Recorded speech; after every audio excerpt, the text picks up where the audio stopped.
देख रहे हैं जेवी टीवी।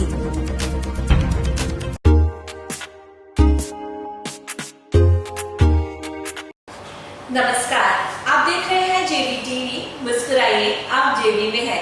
दोस्तों, आज हमारे साथ स्टूडियो में है faculty of physiotherapy and diagnostic से doctor Anchit Kugnani ji, HOD department of physiotherapy.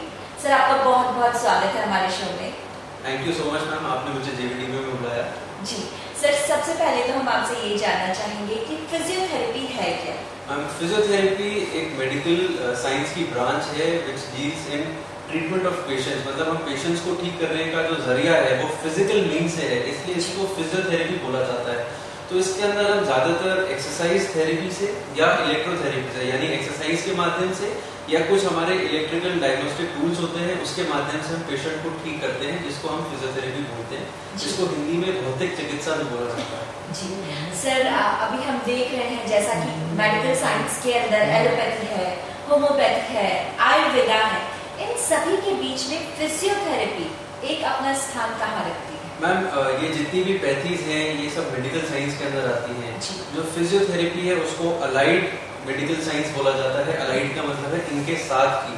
तो जितनी भी सारी पैथीज हैं ये स्पेसिफिकली मैं एलोपैथी की बात करता हूँ तो ये हेल्प करती है पेशेंट के सिम्टम्स को खत्म करने के लिए। जैसे कि आप दवाई लेते हैं, आपको पेन है तो पेन खत्म करते हैं, लेकिन जब अलाइड साइंस की हम बात करते हैं, जैसे फिजियोथेरेपी की बात करते हैं, तो वो पेन खत्म करता है। पेन के साथ साथ उसकी रूट ऑफ पेन को खत्म करता है, यानी कॉज को खत्म करता है ताकि पेन वापस नहीं आए। तो ये साथ में चलता है, इनके अलाइड मेडिकल साइंस बोला जाता है इसको। ओके, मतलब कि आप किसी प्रकार की टैबलेट भी नहीं देते? नहीं मैम, किसी तरीके का काढ़ा नहीं देते? किसी तरीके की मीठी गोलियां नहीं खिलाते? आप लोग नर्व्स के साथ में और हड्डियों के साथ में? हाँ मैम, हम सिर्फ मीठी बातें करते हैं पेशेंट के साथ में, और बातों के साथ साथ हम पेशेंट को एक्सरसाइजेस करवाते हैं जी। और साथ के अंदर कुछ हमारी जिसको हम इलेक्ट्रोथेरेपी बोलते हैं, हमारी कुछ मशीन्स होती हैं जिसके थ्रू हम पेशेंट को ट्रीट करते हैं जी। सर, बचपन में हमने ऐसा देखा था, सुना था कि पहलवान होते हैं जो कि आपकी हड्डियों को, आपकी मांसपेशियों को पकड़ के आपको सही कर देते हैं। तो क्या ये उसी का ही मॉडिफाइड वर्जन है और किस तरीके के कोर्सेज अवेलेबल हैं? मैम, मैं नहीं कहना चाहूंगा कि वो सेम चीज है, क्योंकि पहलवान अपनी पहलवानी दिखाता है, हम यहाँ पे ताकत नहीं दिखाते हैं, बल्कि हम एविडेंस बेस्ड प्रैक्टिस करते हैं। इसका मतलब ये है कि हम कोई भी टेक्निक अप्लाई करने से पहले उसके ऊपर थोरो रिसर्च करते हैं। उस रिसर्च के का जो रिजल्ट निकलता है देखने के लिए कि ये बेनिफिशियल है या नहीं है। जैसे हम मोबिलाइजेशन देते हैं पेशेंट्स को तो देखते हैं कि उसका पॉजिटिव आउटपुट है या नहीं है। अगर होता है तो ही हम पेशेंट के ऊपर अप्लाई करते हैं। तो ये एविडेंस बेस्ड मेडिसिन है मैम, इसमें ताकत से ज्यादा दिमाग का जोर होता है जी। सर, किस तरीके के कोर्सेज अवेलेबल हैं इसमें? मैम, इसमें स्टार्टिंग होती है बैचलर्स ऑफ फिजियोथेरेपी से, जिसको हम बीपीटी भी बोलते हैं। ये एक 4.5 इयर्स का कोर्स होता है जिसमें 4 इयर्स तक हम उनको स्टूडेंट्स को पढ़ाते हैं, और 4 इयर्स कंप्लीशन के बाद में 6 मंथ्स की उनकी इंटर्नशिप होती है जो उनको हॉस्पिटल में जाके रियल टाइम पेशेंट्स के ऊपर कराई जाती है ताकि उनका हुनर पेशेंट्स के ऊपर बढ़े। 4 साल तक हम उनको सारे सब्जेक्ट्स पढ़ाते हैं जो एक एमबीबीएस पढ़ता है, जिसमें ह्यूमन बॉडी से लेके सारी चीजें होती हैं, एनाटॉमी होती है, फिजियोलॉजी होती है, बायोकेमिस्ट्री होती है। 3rd 4th ईयर में हम हर डिजीज के बारे में उसको पढ़ाते हैं, चाहे वो किसी भी फील्ड की हो, चाहे वो मेडिकल हो, चाहे वो न्यूरो की हो, चाहे वो ऑर्थो की हो, उसके बारे में उसको ट्रीट कैसे करोगे और उसमें फिजियोथेरेपी मैनेजमेंट कैसे दिया जाता है। तो ये सब पढ़ाने के बाद जब उसको सारी चीजें नॉलेज आ जाती है, फिर हम इंटर्नशिप कराते हैं। इंटर्नशिप करने के बाद स्टूडेंट बैचलर्स ऑफ फिजियोथेरेपी बन जाता है। उसके बाद स्टूडेंट के पास ऑप्शन होता है स्पेशलाइजेशन करने का। स्पेशलाइजेशन करने के लिए उसको मास्टर्स इन फिजियोथेरेपी, जिसको एमपीटी भी बोला जाता है, स्टूडेंट एमपीटी के लिए ऑप्ट करता है, जिसके अंदर उसके पास ऑप्शन होता है किसी एक पर्टिकुलर फील्ड में जाने का, यानी स्पेशलाइजेशन चुनने का। तो जो स्पेशलाइजेशन अवेलेबल है वो है ma'am cardiothoracic, orthopaedics, neurology, paediatrics, sports medicine and gynaecology. यानी अगर मैं शॉर्ट में बोलूँ तो जितनी भी फील्ड्स ऑफ मेडिसिन है, हर किसी फील्ड के अंदर उसके पास स्पेशलाइजेशन होती है। स्पेशलाइजेशन के अंदर वो स्पेसिफिक उन चीजों के बारे में पढ़ता है और उस जो फील्ड है उसके अंदर मास्टर्स कर लेता है। ये 2 साल का कोर्स होता है। ये कोर्स चलते चलते साथ में ही प्रैक्टिस करता रहता है, मतलब हाफ डे उसकी स्टडी होती है, हाफ डे हॉस्पिटल में प्रैक्टिस होती है। 2 साल मास्टर्स करने के बाद जब वो स्पेशलाइज हो जाता है, जब उसका इच्छा है सुपर स्पेशलाइजेशन जाने की, तो वो फेलोशिप ऑप्ट कर सकता है या पीएचडी के अंदर एनरोल हो सकता है। पीएचडी के अंदर जाके वो रिसर्च स्कॉलर भी बन सकता है और या फिर चाहे तो एकेडमिक्स के अंदर भी जा सकता है। तो ये ऑप्शंस अवेलेबल होते हैं स्टूडेंट के पास करने के। जी सर बात करें अगर ज्योति विद्यापीठ विमेंस यूनिवर्सिटी की, तो किस तरीके से इस यूनिवर्सिटी का फिजियोथेरेपी डिपार्टमेंट जो है वो अलग है दूसरी यूनिवर्सिटी से? कौन से इक्विपमेंट हमारे पास हैं, कौन सा करिकुलम हमारे पास है? मैम अगर मैं ज्योति विद्यापीठ की बात करूंगा तो मुझे गर्व है कहने में कि यहाँ पर जितना बड़ा डिपार्टमेंट देखा है मैंने अपने 10 साल के एक्सपीरियंस में, मैंने शायद ही किसी कॉलेज में देखा होगा। यहाँ पे हमारे पास 5 डिफरेंट लैब्स हैं बच्चों को प्रैक्टिस करने के लिए, 9 क्लासरूम्स हैं अलग अलग तरीके के जिसके अंदर अलग मीडियम से उनको पढ़ाया जाता है। बहुत बड़ा डिपार्टमेंट है, बहुत अच्छी फैसिलिटी है और यहाँ पे प्रैक्टिस करने के लिए बच्चों के पास हॉस्पिटल है जहाँ पे वो रियल टाइम पेशेंट्स देखते हैं और सीखते हैं। क्या बात है सर हम ये जानना चाहेंगे कि बहुत सारे सेमिनार्स यहाँ पे कंडक्ट होते हैं, वर्कशॉप कंडक्ट होती है, तो किस तरीके का एक्सपोजर जो है वो बच्चों को मिल रहा है? मैम सबसे अच्छी बात ये है कि हर सेमिनार या फिर हर वर्कशॉप अलग अलग टॉपिक्स के ऊपर होती है। तो जो भी टॉपिक होता है वो हर टॉपिक बच्चे को एक अलग तरीके से एजुकेट करता है, एक अलग फील्ड में उनको नॉलेज ग्रांट करता है। तो जैसे कि मेडिकल फील्ड में जो लोग पास आउट हो जाते हैं उनके लिए CMEs होती हैं, यानी कंटिन्यूड मेडिकल एजुकेशन, यानी जो ऑलरेडी पास आउट हो चुके हैं उनको नई चीजें सिखाते हैं। तो यहाँ पे हम क्या करते हैं, हम वेट नहीं कर रहे कि बच्चा पास आउट हो, हम अभी जो नई टेक्निक्स इवॉल्व हो रही हैं, जो नए शोध हो रहे हैं, जिनसे नई नई चीजें पता चल रही हैं, हम ऑलरेडी उन चीजों को लेके उनके सेमिनार्स कंडक्ट करते हैं ताकि हमारे जो बच्चे हैं वो अपडेटेड रहें।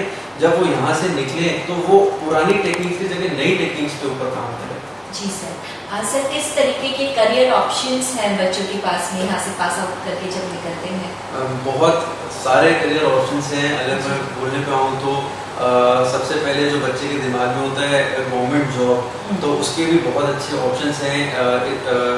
जो भी गवर्नमेंट डिपार्टमेंट है जिनके पास एक अपना खुद का मेडिकल डिपार्टमेंट है, हर मेडिकल डिपार्टमेंट में एक फिजियोथेरेपिस्ट होना मैंडेटरी है।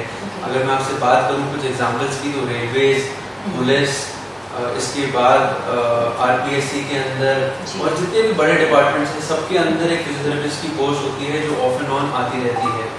गवर्नमेंट से अगर हम मूव करते हैं कॉर्पोरेट सेक्टर की अगर हम बात करते हैं तो मैम हर हॉस्पिटल के पास आज एक बहुत बड़ा फिजियोथेरेपी डिपार्टमेंट होता है जिसके अंदर कम से कम 6-8 फिजियोथेरेपिस्ट होते ही होते हैं, डिपेंडिंग कि कितना बेडेड हॉस्पिटल है। उसके बाद जितनी भी आजकल जो नया ट्रेंड है कि जितनी भी बड़ी MNCs हैं, कंपनीज हैं जिनके पास 100 एम्प्लॉय से ज़्यादा होते हैं, तो उनको एक मेडिकल टीम उनके पास भी होती है, तो एक फिजियोथेरेपिस्ट वहाँ पे भी एनरोल होता है। फिर कुछ ऐसी कंपनीज हैं जो मेडिकल डेटा से काम करती हैं, वहाँ पे भी फिजियोथेरेपिस्ट की रिक्वायरमेंट होती है। तो काफ़ी कॉर्पोरेट में भी एक्सपोजर है, काफ़ी जगह पे बच्चे का स्कोप है वहाँ पे भी जाने के लिए। इन दोनों फील्ड के छोड़ के जो एक इसकी अच्छी बात है वो ये है कि बच्चा खुद एंटरप्रेन्योर भी बन सकता है, यानी वो खुद का क्लिनिक सेटअप कर सकता है, खुद अपने आप की प्रैक्टिस स्टार्ट कर सकता है। तो बहुत ऑप्शंस हैं मैम, आप जिस फील्ड में देखेंगे उस फील्ड में बच्चे का बस एक ऑप्शन है। सर एक आइकॉनिक मूवमेंट की बात मैं आपसे करूंगी कि हम अक्सर टेलीविजन पे जब क्रिकेट देख रहे होते हैं तो कोई खिलाड़ी गिरा और भाग के फिजियोथेरेपिस्ट आए और उनको पैर पकड़ा और उनको सही किया, तो क्या अलग से कोई डिप्लोमा या डिग्री इसके लिए होती है या यही सिलेबस है, यही कोर्सेज हैं इसके लिए? मैम वो जो थेरेपिस्ट आता है ठीक करने के लिए, एक्चुअली मेरी भी रुचि फिजियोथेरेपी में वहीं से डेवलप हुई थी क्योंकि मैं क्रिकेट देखने का बहुत शौकीन था। तो जब मैंने देखा मुझे लगा मुझे भी ये चीज़ करनी चाहिए, मुझे प्लेयर्स से मिलने का मौका मिलेगा। लेकिन वो सिर्फ तब होता है ना जब आप मास्टर्स के अंदर जब आप स्पोर्ट्स मेडिसिन आप जब सिलेक्ट करते हैं, तो स्पोर्ट्स मेडिसिन में क्या होता है, आप स्पेशली स्पोर्ट्स रिलेटेड इंजरी के अंदर जब आप मास्टर्स करते हैं तब आप वहाँ पे जा सकते हैं। और आजकल हर टीम के पास, चाहे वो कोई सा भी स्पोर्ट हो, हर टीम के पास अपना एक फिजियोथेरेपिस्ट होता है। तो डिपेंड करता है मैम, अगर आपने स्पोर्ट्स सिलेक्ट किया है तो आप एथलीट से मिलेंगे, अगर आपने ऑर्थोपेडिक सिलेक्ट किया है तो आपको एक हॉस्पिटल एनवायरनमेंट के अंदर नॉर्मल पेशेंट्स मिलेंगे। तो डिपेंड करता है आप कहाँ जाते हैं, उसके हिसाब से आपको पेशेंट्स मिलते हैं। जी सर एक और चीज यहाँ ऐड ऑन करना चाहूंगी मैं कि टेलीविजन में अखबारों में पढ़ने को मिलता है कि जॉन अब्राहम जो है शूटिंग के समय गिर गए और उनके फिजियोथेरेपिस्ट ने उनको इतने दिन का बेड रेस्ट बोला है। तो क्या ये भी स्पोर्ट्स वाला ही रिलेटेड है या ये this is something else? Ma'am depending की इंजरी कैसी होती है, जैसे अगर आप मूव करते हुए या कुछ एक्शन करते हुए इंजरी होती है तो वो स्पोर्ट्स इंजरी में ही आती है। तो स्पोर्ट्स इंजरी और ऑर्थोपेडिक्स काफी क्लोज एंड क्लोज चलते हैं क्योंकि उनकी इंजरीज काफी सेम सी होती हैं। तो आप ऑर्थोपेडिक्स करके भी जा सकते हैं और आप स्पोर्ट्स मेडिसिन करके भी जा सकते हैं, लेकिन जरूरी नहीं है मैम। अगर आपने सिर्फ बैचलर्स भी किया हुआ है और आपके पास अच्छी नॉलेज है, आपके पास अच्छा एक्सपीरियंस है, तो आप सिर्फ बैचलर्स करके भी वहाँ पे जा सकते हैं। मास्टर्स करने की जरूरत नहीं होती है उसके अंदर। सर हम आगे आपसे ये जानना चाहते हैं कि फिजियोथेरेपी की जब हम बात करते हैं तो हमारे दिमाग में हड्डी, मांसपेशियां, यही सब चीजें आती हैं। तो क्या 12th के अंदर जब बच्चा इसमें दाखिला लेता है तब साइंस ही बच्चे के पास में होनी चाहिए या फिर किसी भी स्ट्रीम का बच्चा इसमें एडमिशन ले सकता है बैचलर के दौरान? एलिजिबिलिटी के बारे में। एलिजिबिलिटी, हाँ मैम अच्छा क्वेश्चन है आपका। एलिजिबिलिटी में मैम साइंस और बायो होना मैंडेटरी है, और वो इसलिए भी है क्योंकि जब आप स्कूल में साइंस लेते हैं और स्पेसिफिकली बायो लेते हैं तो आपका बेस वहीं से ही बनना शुरू हो जाता है। यानी आप ह्यूमन बॉडी को वहीं से ही पढ़ना चालू कर देते हैं, सिस्टम्स को वहीं से ही पढ़ना चालू कर देते हैं। यहाँ पे आके उसका एडवांस वर्जन आप पढ़ते हैं। तो अगर आपका मैम फाउंडेशन ही क्लियर नहीं है या फाउंडेशन नहीं बना हुआ तो आगे जाके जब हम आपको ये पढ़ाएंगे तो आप समझ नहीं पाएंगे। तो इसके लिए मैंडेटरी है कि बच्चे ने 12th 11th 12th के अंदर साइंस बायो लिया हुआ है। तो किसी तरह का एंट्रेंस एग्जामिनेशन क्लियर करके इसमें एडमिशन होता है? हाँ मैम एंट्रेंस एग्जामिनेशन होते हैं, स्टेट के भी होते हैं, कॉलेज के भी होते हैं, इंडिया लेवल पे भी होते हैं। अलग अलग एग्जामिनेशन है, डिपेंड करता है कि बच्चा कौन सी स्टेट के अंदर है या कौन सी यूनिवर्सिटी के लिए अप्लाई कर रहा है। यूजुअली अगर आप जेबी की बात करते हैं तो यहाँ पे हमारे यूनिवर्सिटी का एक टेस्ट होता है। अगर बच्चा उसके अंदर एक मिनिमम मार्क्स के ऊपर जिसको हम कट ऑफ बोलते हैं परफॉर्म करता है तो ही हम उसको एंट्री देते हैं। क्योंकि ये फील्ड मैम मेडिकल फील्ड है, हम चाहेंगे कि जो एबल्ड है या जो समझदार है वही आए, क्योंकि काफी रिस्पॉन्सिबल फील्ड होता है। क्योंकि वो एक पेशेंट के साथ में अगर हॉस्पिटल एनवायरनमेंट के अंदर है तो पेशेंट के साथ में डील करता है, क्योंकि वहाँ पे उसको आईसीयू में भी डील करना पड़ता है, यानी क्रिटिकल पेशेंट्स को भी देखना पड़ता है। तो हम चाहते हैं कि जो रिस्पॉन्सिबल हो और केपेबल हो और एबल्ड हो वही बंदा आगे जाके इसको परस्यू करे। जी सर। सर हम ये जानना चाहते हैं कि एक बार जब बच्चा इस कोर्स के अंदर दाखिला ले लेता है, फिर आपने जो स्ट्रीम्स हमें बताई, बच्चा उसमें भी अपना करियर ऑप्ट कर लेता है, किस तरीके के पैकेजेस अवेलेबल है? क्या बच्चे संतुष्ट हैं इससे निकलने के बाद या हायर डिग्रीज की तरफ जाएं? और मैम सबकी संतुष्टि एक्चुअली खुद के पर्सन टू पर्सन डिपेंड करती है। कोई बंदा किसी एक्स अमाउंट पे संतुष्ट होता है तो कोई नहीं होता। कितना एस्पायरिंग बंदा है, कितना आगे बढ़ना चाहता है, वो उसके ऊपर डिपेंड करता है। पर डेफिनेटली अगर मैं एवरेज अमूमन आपसे बात करूँ तो ठीक ठाक पैकेजेस मिलते हैं मैम। अगर आप एंट्री लेवल पे बात करते हैं तो बच्चे को ठीक ठाक पैसा मिलता है, फिर वो कितना प्रोग्रेस खुद से करता है। और ज्यादातर ये भी डिपेंड करता है कि कौन सी इंस्टीट्यूशन के अंदर है वो, किस हॉस्पिटल के अंदर है, कैसी चेन है वो। लेकिन अगर कोई संतुष्ट नहीं है तो इसके अंदर मैंने आपको बताया था, सबसे अच्छी बात ये भी है कि अपार्ट फ्रॉम दैट वो अपना खुद का क्लिनिकल प्रैक्टिस कर सकता है। अगर वो कहीं पे जॉब भी कर रहा है तो अपना प्राइवेट सेटअप डाल सकता है। जैसे जो डॉक्टर्स होते हैं वो किसी हॉस्पिटल में देखने के साथ साथ अपना खुद का भी क्लिनिक सेटअप करते हैं या तो घर पे ही पेशेंट्स देखते हैं। उसी तरीके से यहाँ पे भी फिजियोथेरेपिस्ट एक हॉस्पिटल के साथ में काम करते हुए खुद का भी सेटअप कर सकता है। वहाँ पे उसके पास पूरी शक्ति खुद के ऊपर होती है कि उसके अंदर कितनी कैपेबिलिटी है, तो वो कुछ भी पैकेज खुद के लिए बना सकता है। सर बहुत सारी बीमारियां जो है इस समय चल रही हैं, बहुत सारे फ्लूज हैं, बहुत सारे वायरल इन्फेक्शंस हैं। कोरोना इस समय जो है सबसे ज्यादा हाईलाइट हो रहा है, तो क्या कोरोना में भी फिजियोथेरेपी कारगर साबित हो रही है? मैम दिलचस्प की बात यह है कि कोरोना में सबसे ज्यादा जो थेरेपी हेल्प कर रही है वो फिजियोथेरेपी ही हेल्प कर रही है।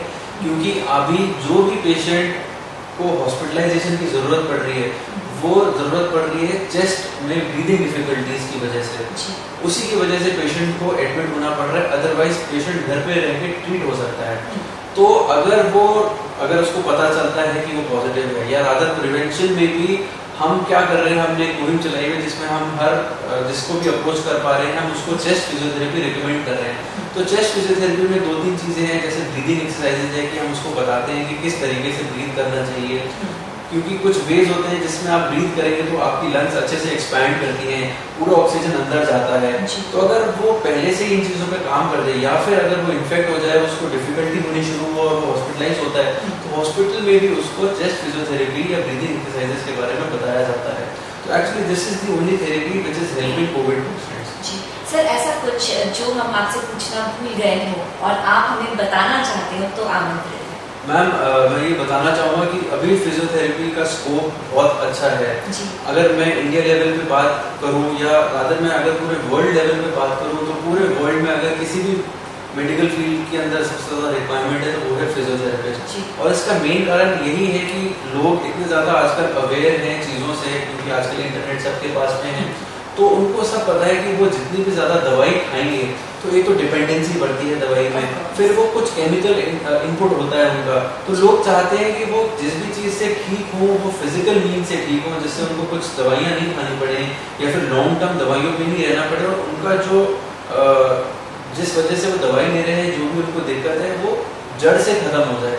और कुछ ऐसी डिजीजेज हैं या कुछ ऐसी चीज़ें हैं जो सिर्फ फिजियोथेरेपी के बलबूते पे ठीक हो सकती हैं। जैसे कि मैं बात करूँ न्यूरो की, न्यूरो में आता है हमारा ब्रेन और स्पाइनल कॉर्ड। तो ब्रेन और स्पाइनल कॉर्ड की कोई भी दिक्कत हो जाए, जैसे कि स्ट्रोक यानी लकवा किसी को हो जाए, स्पाइनल कॉर्ड इंजरी हो जाए, या फिर कोई भी ऐसी चीज़ हो जाए, या फिर बच्चों के अंदर देखा जाता है सेरेब्रल पैल्सी जिसको बोलते हैं, डिसेबिलिटी हो जाती है, इन केसेस के अंदर सिर्फ एक फिजियोथेरेपिस्ट ही पेशेंट को केपेबल बना सकता है। यानी ऐसे पेशेंट्स जो एबल नहीं रहे, जो खुद से इंडिपेंडेंट नहीं है, उनको इंडिपेंडेंट दिलाने में सिर्फ एक फिजियोथेरेपिस्ट का ही रोल होता है। तो बहुत अच्छा स्कोप है फिजियोथेरेपी का, बहुत अच्छी डिमांड है, बहुत अच्छे रिस्पेक्टेबल प्रोफेशन है ये। तो मैं बोलना चाहूँगा कि अगर किसी भी बच्चे की रुचि है इस तरफ जाने की, तो उसको डेफिनेटली ये फील्ड चूज करना चाहिए। सर, जैसा कि हम एक विमेंस यूनिवर्सिटी का पार्ट है, तो मैं जानना चाहूँगी कि छात्राओं के लिए ये फील्ड कितना अच्छा है और छात्राएं कैसे इसमें अपना एक मुकाम हासिल कर सकती हैं? मैम, जैसे कि मैंने आपको बताया, ये फील्ड में हम पेशेंट को फिजिकल मीन से ट्रीट करते हैं, यानी फिजिकल थेरेपी यानी एक्सरसाइजेस करानी पड़ती हैं। तो बहुत बार ऐसा होता है जो फीमेल पेशेंट्स हैं वो थोड़ी हिचकिचाती हैं मेल थेरेपिस्ट से ट्रीटमेंट कराने में, क्योंकि कई बार कुछ एक्सरसाइजेज ऐसी होती हैं जो कंफर्टेबल नहीं हो पाती हैं, और कई बार जो हम इलेक्ट्रिकल थेरेपी भी जब देते हैं तो वो हिचकिचाती हैं। तो ऐसे केस में वो ज़्यादा कंफर्टेबल होती हैं फीमेल पेशेंट थेरेपिस्ट के साथ में। तो इस केस में फीमेल्स का बहुत बड़ा रोल है। प्लस मैम ये देखा गया है कि जो फीमेल्स के अंदर जो एक हीलिंग पावर होती है, जिस तरीके से वो बात करके अच्छे से टेक केयर करना, एक फीमेल के अंदर इनबिल्ट क्वालिटी होती है, वो उनके अंदर ज़्यादा होती है। तो इस पॉइंट ऑफ व्यू से ज़्यादा से ज़्यादा मैं स्टूडेंट्स को बोलना चाहूँगा कि आप ज़्यादा से ज़्यादा आइए, इस कोर्स में करिए, क्योंकि बाहर मेल थेरेपिस्ट की पॉपुलेशन ज़्यादा है इस समय, डिमांड फीमेल्स की ज़्यादा है लेकिन थेरेपिस्ट कम है। तो अगर ये आएंगे तो मे बी उस बैलेंस को ये बना लेंगे। बिल्कुल सर, आप हमारे शो में आए, आपने हमसे इतनी अच्छी अच्छी बातें करी, हमारा ज्ञान बढ़ाया, इसलिए आपका बहुत बहुत